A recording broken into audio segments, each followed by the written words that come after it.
Diolch yn fawr iawn, Prynhawn da, ffrindiau, Cadeirydd, Conference.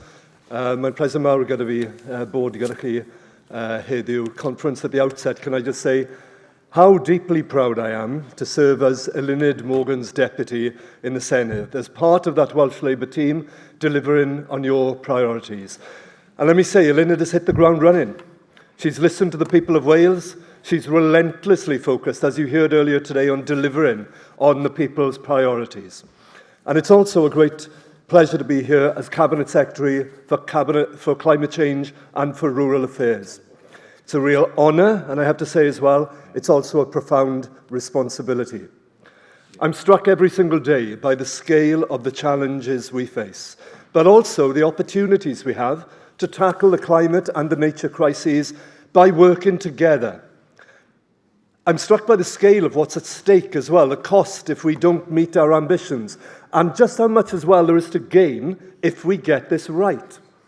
Now, those of you who've known me for many, many years will know that for me, nature and the environment is not just a day job, especially those who've heard me waxing lyrical about my free-range chickens, my 3-bed and compost system for the garden, and my trekking through the valleys and mountains and moors of Wales. It's just part of who I am. Indeed, having served under Hilary Benn in DEFRA as the Environment Minister way back under the last UK Labour government, I can make a genuine good claim to be the ultimate recycled and recycling minister.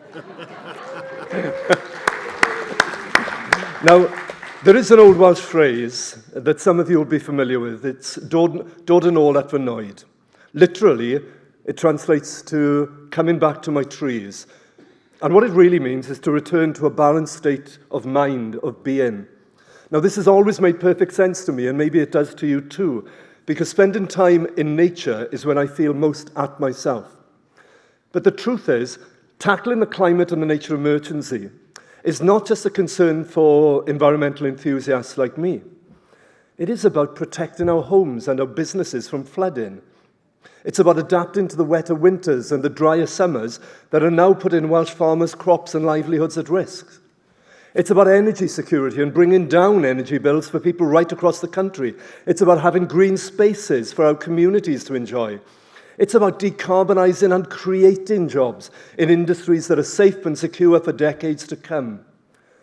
And it's fundamentally about parents feeling a little bit less worried about what the world will look like when their children are all grown up. So, Conference, the challenge ahead of us is substantial.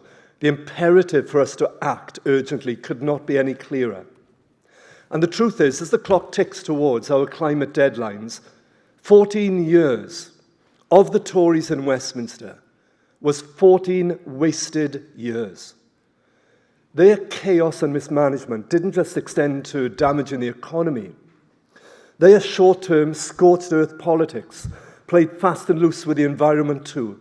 Just look at how they rode back on regulations time and time again, running scared from taking the tough decisions. Or how they gambled with the safety of our communities by lifting the ban on fracking. And they squandered a historic opportunity for global leadership on the climate at COP26. And in the last few years, at every opportunity, they tried to use climate change to polarize voters, to prop up their ailing government. It was a desperate bid to stay in power. But Conference, it did not work. And meanwhile, here in Wales, with the Welsh Labour government, our commitment to a stronger and a fairer and a greener future has never, ever wavered. We promised to create a national forest for Wales, and we did. It now has over 100 sites and growing. We set ambitious targets to restore nature, and we'll go further. We've restored over 3,000 rugby pitches full of peatland, safeguarding, by the way, over 1.6 million tonnes of stored carbon, and reducing emissions, to put it into simple terms, to the tune of taking more than 5,000 cars off the roads every year. And we're bringing green spaces back into our communities, creating over 700 pollinator sites, 500 green spaces, 200 community growing sites. And we're going to ban single-use plastic vapes to tackle the litter on our streets. And we're also going to protect 45,000 homes from flooding. And just to remind you, and this didn't come easy, We are now the second best country in the world at recycling.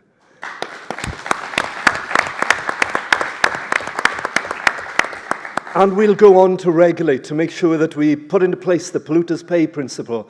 And by the way, we funded reuse and repair hubs in most local authorities throughout Wales. And before the end of the Senedd term, we will pass landmark legislation to strengthen environmental protection in Wales.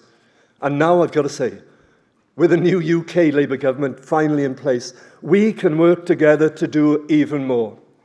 Together, we will take action to clean up our rivers. New legislation will give water regulators new powers, including, by the way, to ban bonuses for water executives who are not performing. And the new Joint Independent Water Commission will look to strengthen regulation, to boost investment and drive more reform. And on top of this, our pioneering river summits and the tens of millions of pounds this Welsh Labour government is already invested in cleaning up our waterways. The public wants us to do it. We will get on with this. This decade is absolutely critical for turning round the climate and the nature crisis. This is the decade of action. We cannot waste a second. We need action here, we need action worldwide, and we need it urgently. And this means we have to combine action at home with leadership abroad. Now, Wales has already got a very proud record on the global stage as the first parliament in the world to have declared a climate and a nature emergency. We created the groundbreaking Wellbeing of Future Generations Act, which is now inspiring and influencing governments worldwide, up to and including the United Nations. And how good it was to see the leadership of our new UK government too at COP27 with our Prime Minister, our Labour Prime Minister, pledging to cut UK emissions by 81% by 2035. And yet, as we focus on the future, we must also make sure we learn the lessons of the past. As we transition to this new green economy, we must make sure it is a just transition where everybody feels the benefits, because we've all seen what happens if we don't. Communities across Wales know all too well what an unjust transition looks and feels like. The market can leave on people and on a place. The Industrial Revolution was built on the backs of our coalfield towns and villages, and yet, when the economy transformed and those industries closed and left, those same towns, like the one I'm from, that once fueled the world, were left to build a really difficult legacy behind. We now have over 2,500 disused coal tips across Wales, with 360 deemed at the highest risk. In coalfields across the country, the anxiety these tips cause keeps families up at night worrying when it rains. And climate change, with the wetter winters, only makes this worse. So in Wales, your Welsh Labour government, together with our local authorities, are already working together on measures to keep those communities safe, with around £45 million already committed to inspection and monitoring and maintenance. And yet, the previous Conservative government point-blank refused to open the Treasury's coffers to help at all, despite the tragic historic lessons of Aberfan and the recent experience of Tylerstown. And that is why I will bring forward the Coal Tip Safety Bill. And that is why, with the UK Labour government, we now have £25 million of funding to help make those disused coal tips safe.